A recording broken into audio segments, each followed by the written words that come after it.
You. Thank you so much for joining us today for our webinar. We are so excited to be with you today to share um, Local Law 97 compliance tips and best practices. My name is Heidi Erdman. I am the head of marketing for Entech, and I'm joined by my colleague Nicole, who is the head of sales for Entech, and also by our partner from Latitude Compliance, Sarah. And so we have a lot of content to share with you today. We're excited to have Latitude on. They are a trusted partner of Entech. Latitude is a sustainability consultancy based in New York City, and they are really experts on local law, especially Local Law 97. And then if you're not familiar with Entech, we are an ultra-precise temperature control system serving clients in New York and beyond. And so today is really your opportunity to ask any questions that you might have surrounding Local Law 97. Wherever you are in the process, please use us as a resource. And we'll go through some content today. Really, we want it to be based on best practices and things that you can use in your day-to-day. As we go along, please feel free to drop questions in the question and answer section. I'll be monitoring those as we go along. I'll try to ask them as we go, and if we don't have the opportunity to do that, I will have a question and answer session for us at the end. So without further ado, Sarah will give you an introduction to Latitude Compliance, and she'll tell you about the work that she does with Local Law 97, but more particularly where we are now with Local Law 97 and the things that you need to do this month and also next year. And then Nicole and I will take you through temperature control systems and some of the ways that Entech and similar temperature control systems can help you with Local Law 97 compliance. So Sarah, could you give us, we're so glad that you're here, could you give us an overview of Latitude Compliance and some of the ways that you help property owners and managers? Yes, thank you, Heidi. Hello, everyone. So before I get started, I just wanted to share this slide of some of our team members. We host interns, and our team is very broad, and we have members from New York Passive House, New York City Accelerator, NYSERDA. So we're really offering a diverse kind of knowledge base with the members of our team, and maybe you'll see some familiar faces on the screen. So next slide, please. And just to briefly provide some background information on Latitude, some of you may be familiar with our parent company, Promont, which was founded by Marty Weisbrod. Promont is a GC and developer in New York. And what he was seeing over the years was that there was a big push, in New York City specifically with energy law and big laws like Local Law 97 popping up and kind of how he was going to meet that demand with helping building owners and property managers kind of get into compliance with those laws. So that is how Latitude was born. And here we are today to discuss what we know about Local Law 97 and how we can help you get in compliance. So next slide, please. I want to briefly just touch on some of the background of Local Law 97. I know by this point, a lot of you may already know, but still we get calls from people who really have no idea what the law is or where it came from. But essentially, Local Law 97 is a carbon emissions reduction law that impacts buildings over 25,000 square feet. It went into effect in January of this year, and the kind of first deadline of Local Law 97 is coming up in December 31st. And the first report will be due May 1st of 2025. Starting on May 1st, from then on, every year, there will be a 97 report that is due. So this is kind of here to stay. And essentially, Local Law 97 sets a emissions cap for every building over 25,000 square feet. What the city has been doing with your Local Law 84 or your benchmarking data is that they have been collecting all of this data on different buildings across the city, and they are grouping buildings together by the type of building they are and the area that they are, and they're kind of setting a standard for how much utility usage your building can have. If you go over that standard or over that cap, then you will be penalized. And so the report that you're submitting every May 1st is just kind of a collection of your utility bills, and this will determine whether you are over the cap or under the cap. And there's actually a way for us to right now look at your building and kind of determine what the projected penalties may be. So if you ever wanted to reach out to us, we could definitely help you with getting an idea of where your building currently stands. Next slide, please. Um, there are two types of penalties associated with Local Law 97. There's the failure to report penalty, which is just if you miss that May 1st deadline, like with all laws, if you don't do the report, whether it's good or bad, you will get a fine for that. But with Local Law 97, the fine is actually much larger than what we've ever seen, and it's just 50 cents per square foot of your building per month. So if you are a 50,000 square foot building, if you're the owner of that building and you miss the report, your penalties will start at $25,000 per month until you get the report in. So no matter what, good or bad, make sure you do the report and we can help you with making sure that your report is done on time. And the second type of penalty is actually if you go over that carbon emissions limit, which is what I just previously discussed. And there's actually calculations for how they determine those penalties. And like I said, we can take an initial look at what your projected penalties are. If you send us an email, we can get that started for you. So there are two compliance pathways for Local Law 97. There's Article 320, which is a majority of the buildings in New York City. These buildings just have to report normally by May 1st of next year. And then there's Article 321, and this is about 1/3 of the buildings in New York City qualify for this pathway. And these buildings are affordable housing or places of worship, and then certain government buildings as well. For this pathway, there's kind of an alternative route that you can take, which I'm going to get into in the next slide. And it's a little bit easier and it involves a one-time report that you submit on May 1st. And then for the foreseeable future, you actually no longer have to do anything for Local Law 97. So if you're wondering, does my building comply? Am I affordable housing? You may not know that information. You can always reach out to us and we're able to look up your building and determine that for you. So next slide, please. So this slide kind of goes over your options if you are in Article 320 buildings. And like I said, that's the majority of buildings in New York City. You kind of just have to do the standard route of compliance. But just given that the time that we are now, which is December, we're less than a month away from when everything needs to be done for Local Law 97, besides the report. That's due on May 1st, but really you have until the end of this year to kind of check off all your boxes. So it's a little bit too late to kind of implement some of these Article 320 measures, but you do need to be in compliance with the law. If not, then you are going to face that penalty. And you also need to submit an LL88 report, which is just a lighting report. It differs depending on what type of building that you have, but essentially it's just some form of lighting upgrades that you need to do for your building that you submit along with your Law 97 report. So next slide, please.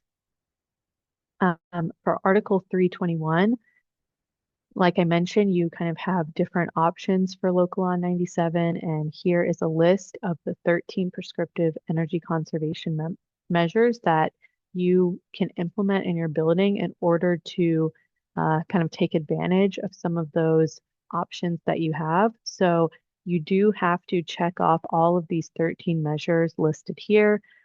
These are kind of just like brief overviews of what each of those measures are, but of course there are a lot of detailed kind of descriptions of what exactly you have to do for each one. And if you have questions about that, you can contact us. But essentially, you would have a licensed professional engineer come in and go through each of these measures one by one. And what we've seen throughout this year as we've been kind of looking into this for some of our clients is that not all 13 of them are applicable to every building. And then on average, maybe about 4 or 5 of them kind of come into play. And the reason why we work with great partners like Entech is because they can actually help tick off some of these for you as well. And we've seen how successful that has been with our clients. So we're really excited for this partnership. So yeah, this needs to be done by December 31st of this year. And if you look at some of them, you may think, oh, I've already kind of been doing some of that, and that's really great. And If you really want to go forward with this pathway, then what we would recommend is just start gathering all of your documentation for each of these measures, and then you can let us know if you want to go forward with this pathway, if you qualify, and then we would take it from there. Next slide, please. So I really want to end off our portion of the presentation by kind of going through what your options are now. If you're a building owner or property manager on this call who knows you have to get in compliance with Local Law 97, maybe you're in the process, maybe you've kind of fallen behind and are worried about meeting the December 31st kind of cutoff date of implementing everything. What we would like for you to do is just contact us, and we can take a look at your building, see where you are, see what you need to get done, and then make sure that you're kind of on the right path and get the report done and submitted on time if that's possible for your building.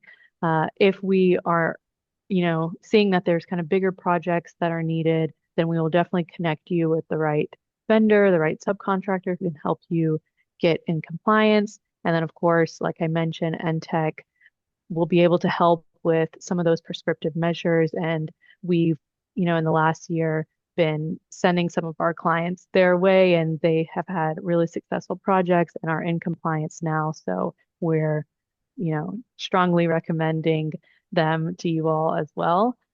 So yeah, with that being said, I'll pass it on to Heidi and Nicole, who will discuss how they can help you in more detail. Thank you so much, Sarah. And as all good partnerships go, we actually passed a client over to you recently, and they were very Yes. excited that you were able to help them with their local law compliance needs. So, and again, use us as your resources. We know that Local Law 97 is extremely overwhelming. Please drop your questions in the question and answer section, and we'll do our best to get them answered at the end. Or if you have questions as follow-ups after this, we're going to share our contact information at the end of this. And I know that both Latitude Compliance and Entech are the types of companies that we want to help people however we can. So if you have questions in the future, don't hesitate to reach out. Now, for those of you who aren't familiar with Entech, I would like to take you through a little bit what we do and what a temperature control system is at a high level, and then Nicole will go through how we can help you comply with 3 of the prescriptive measures.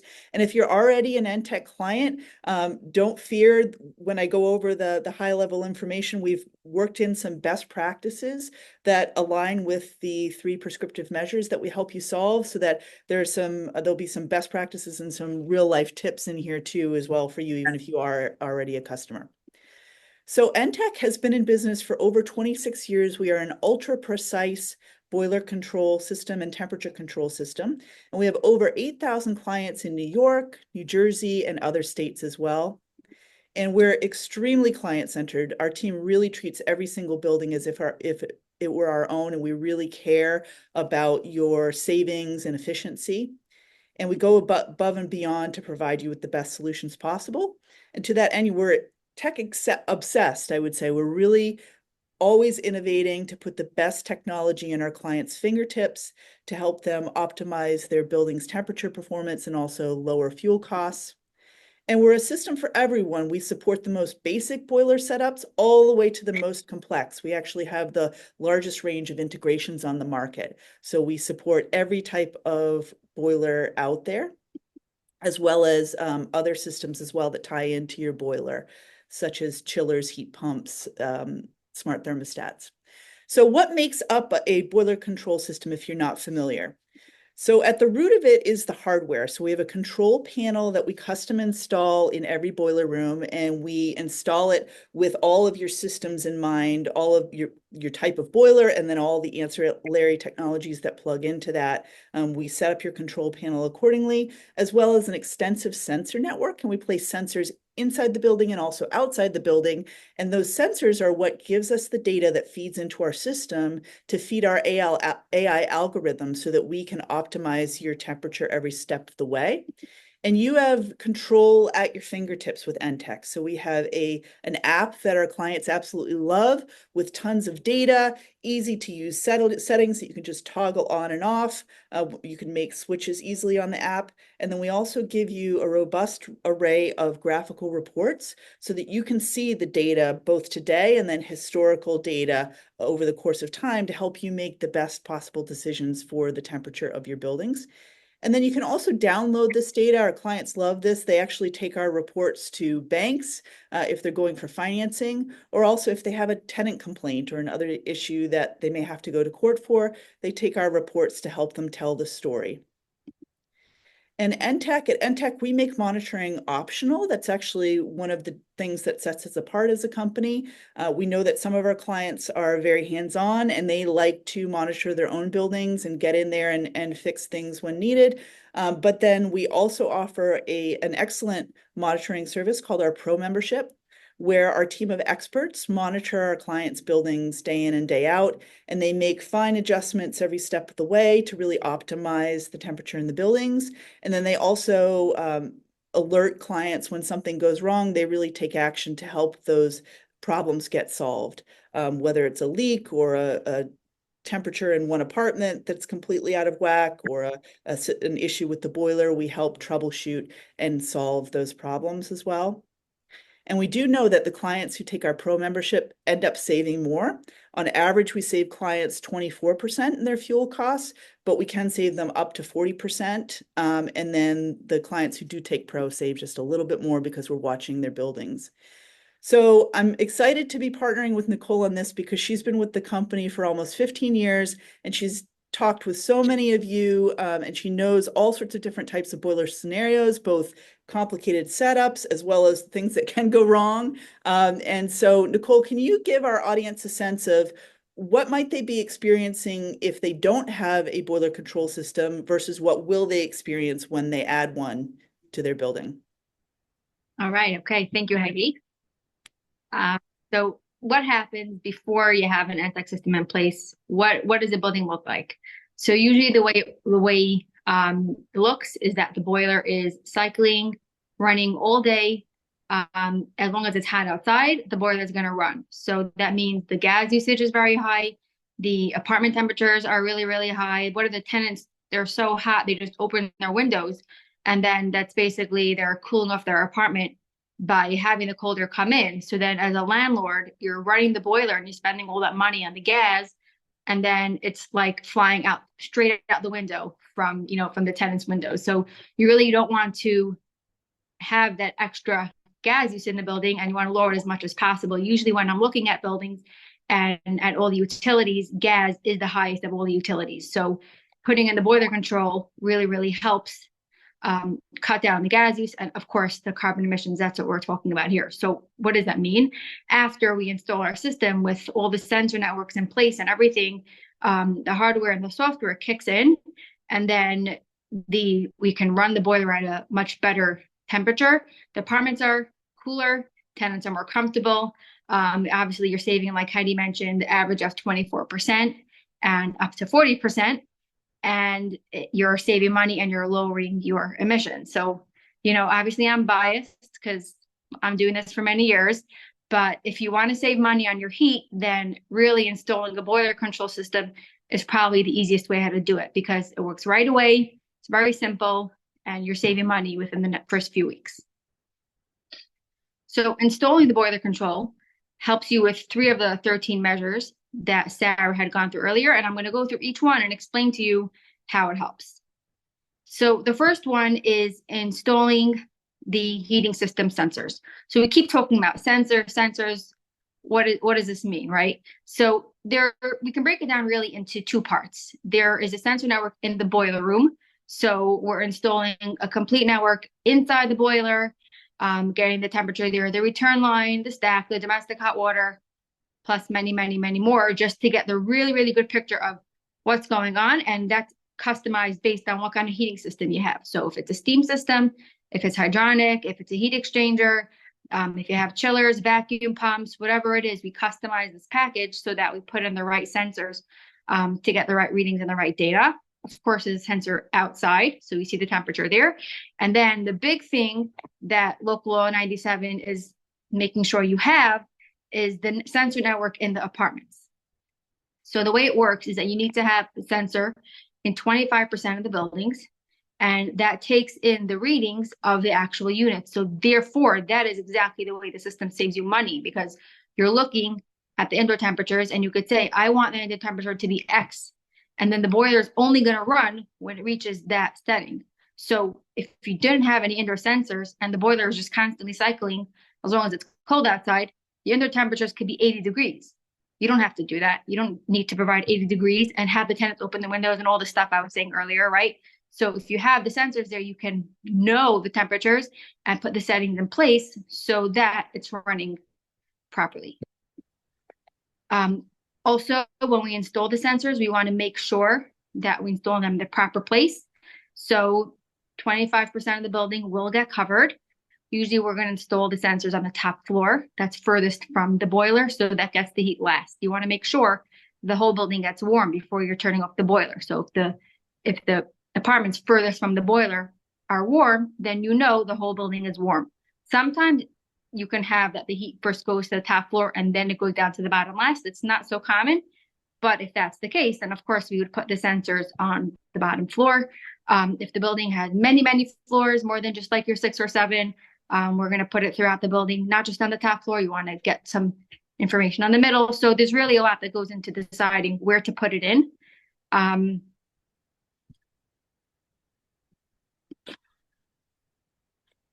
Yeah, so that's with the sensor installation. Now the second measure that we have that we're covering is adjusting the heating system set points. So congratulations, you made the leap. You got your Entech system installed, and now let's actually cut our carbon emissions. Let's actually have it working and saving the gas money. And how does that work? So we designed it in a very simple and easy way to use, whether on the web version or the app. Really, all you have to do is decide what temperature you want the apartments to be and put that setting in place. So if you decide you want 72 degrees, for example, you set it to 72 degrees, and then the system will take all the data, all the sensors and everything that we had installed, and it figures out exactly when the boiler should turn on, how long it should run for, if it's a hydronic heating system, what temperature the loop should be, if you have a valve there, what percentage the valve should be open, and it figures out all these things that has to happen just based on the temperature that you wanted. We have so many different options to put in heat boosts or anything like that. So really you have a lot of choices that you could use to make the building as comfortable as possible for your tenants while saving money at the same time. We have, again, Heidi mentioned our pro team. They are experts at this, and most of our clients do sign up for the pro service, and then basically we're able to help them put in the precise settings that we need. Some of our clients choose to monitor their systems on their own, and then there are certain tips that you want to know and make sure that you that you're implementing. So you don't want to you want to have your set points set throughout the day with like a 1 to 3 degree difference, right? Like in the morning and the evening, it will be a little higher. In the daytime, a little lower. Nighttime, everyone's sleeping, even lower. I know personally in my house is that quite low at night, because to me that's comfortable, and you don't need the heat because no one's really around. Obviously, if the weather, it's colder outside or warmer outside, the system will automatically adjust as long as the cycles will automatically adjust. But again, we have like our heat boost option, which I know so many of our clients love it because it's very easy if you want to give a little boost of heat to the building, and you don't want to actually go raise the settings, just for that, day or 2 or 3, whichever one you chose. And the third measure we help with is repairing the heating system leaks. So how do we actually help with that? Our system doesn't repair the leaks, but it will help you detect the heating system leaks so that you can actually take that data and then use it to repair. So the way it works is that we put every single installation comes with a meter that's calculating how much water is added to the boiler at all times. And then you, of course, back with our data, we love our data. You're going to always get the data and information about how much water is added, right? So if water is being added, that means water is going out. So there's a huge benefit to this because besides for local law 97, losing water in your heating system is a huge expense. Besides for that, the boiler is losing water and then you have to add it back in and you hope that their automatic water feed is working. But you're spending money on water. Every gallon of water that you lose, you're spending to add in more. And I've had many people tell me that one of the biggest benefits that they didn't even think of when they put the system in was being notified about water loss. And he's like, one client's like, I saved my money within 1 week because you told me about a water leak right away.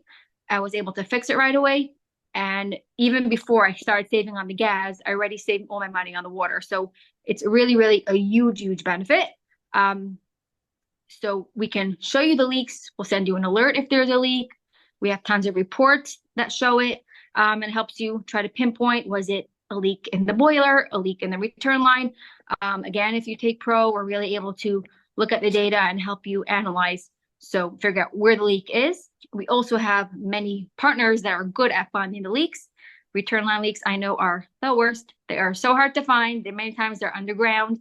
And how do I find them, right? So we do have some people we know are very good at that. So we're always happy to refer just to help you get your leaks fixed and stop wasting money on the gallons of water going out. Thank you for that, Nicole. And we do have one question that's come in, and Sarah, this might be one for you. This person heard that the DOB said that there won't be any penalties for work completed in 2025 as long as it's done before May 1st. I haven't heard about that, but I know that, a lot of people in their experience, a lot of engineers who have been doing different types of reports for DOB have kind of said that there is some leeway with some of the deadlines, especially since this will be the first kind of time that they're doing local law 97. I would never bank on that or kind of put all my eggs in one basket in regards to that, but there might be some compassion from the DOB's side in terms of kind of holding back on some of the penalties. But yeah, our kind of official stance on that is we wouldn't rely on that alone. It makes sense to me. It's better to do the work now as you go as soon as you Yeah. can. So I'll go through a couple of case studies from the Entech side of things, just to give you an example of the types of buildings that we serve and the types of savings that you can see. So this is Ocean Parkway is a building in Brooklyn. It was 440 units, a steam valve system running on gas. And there we were able to save them 27% annually and with an 8.5-month ROI. And then here's an example of a building in Brooklyn that actually in Queens, that was a steam and gas boiler where there was a 38% annual savings and a 5-month ROI. And then a very different building in the Bronx. This was quite a complicated one. It was 4 different buildings with 225 units per building, and they all had different zone valves. And so it was a pretty sophisticated setup. And there we were able to help them save a significant amount of money. And then here's a building in Westchester County where they saw a 29% annual savings. So as you can see, there are a myriad of different types of buildings that use Entech, all with different savings. So I appreciate the questions that have been dropped into the Q&A. Please add additional questions as we go along here. And let me look and see if we have some additional questions here. So I think we answered this one before, but somebody's saying, what information should I be collecting now in December? Yeah, I can take that question. So if it really depends on what pathway you're going down, I would say for all types of buildings, so whether it's Article 320 or Article 321, you should go ahead and collect the same information that you have been collecting for benchmarking data. So about 12 months of your utility data, because it's the same kind of information that's going to be submitted. Any type of energy related project that you've done in your building, go through, look at the emails, check the invoices, start kind of creating a folder with some of those documents, because the engineer will most likely want some type of record of that they will also submit along with their report. A good example is like if you did some lighting upgrades a couple years ago, um, you'll need proof of that for local law 88, which is the report that's submitted in addition to 97. But that one is specific in regards to lighting.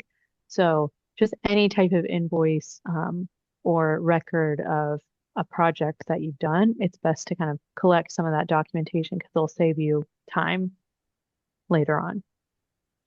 Excellent. Thank you, Sarah. We've got another question. So this person says, so it's December. How long does it take to work with your company? So maybe how long, if they contact you now, how long is it going to take? How long does Yeah. the process take? Well, we always say that it's a two-way street. So we definitely do our part. And if you reach out to us, we will be kind of efficient with the time. But we do need information from the building owner or property manager. So as quickly as you can get us the information, obviously that will make it go quicker. But depending on your building, the engineer may have to come do a site visit. So if it's a 321 building, a site visit will have to happen because they will have to see certain things. They'll have to observe them. Um, for other types of buildings that are kind of already in compliance in terms of the carbon cap, in terms of the utility bills, then a site visit may not be needed. So it really depends on your building, but for anyone who's interested, you can let us know. You can send us an email and we can get the conversation started. Excellent. So I think those are all the questions that have come in today. So Sarah, as a parting word, what do you think is the most important thing that people need to be doing right this month, right now, in regards to Local Law 97? Yeah, for Local Law 97, I would say kind of look at your building, determine if it's an Article 320 building, which just means it's a regular building, or if it qualifies for affordable housing. Then determine if you want to go forward with implementing the prescriptive measures. Take a look at the list. You know your building better than anyone. Which ones have you implemented? Which ones have you not? Um, and start thinking about, if you're going to be able to implement them and if you want to.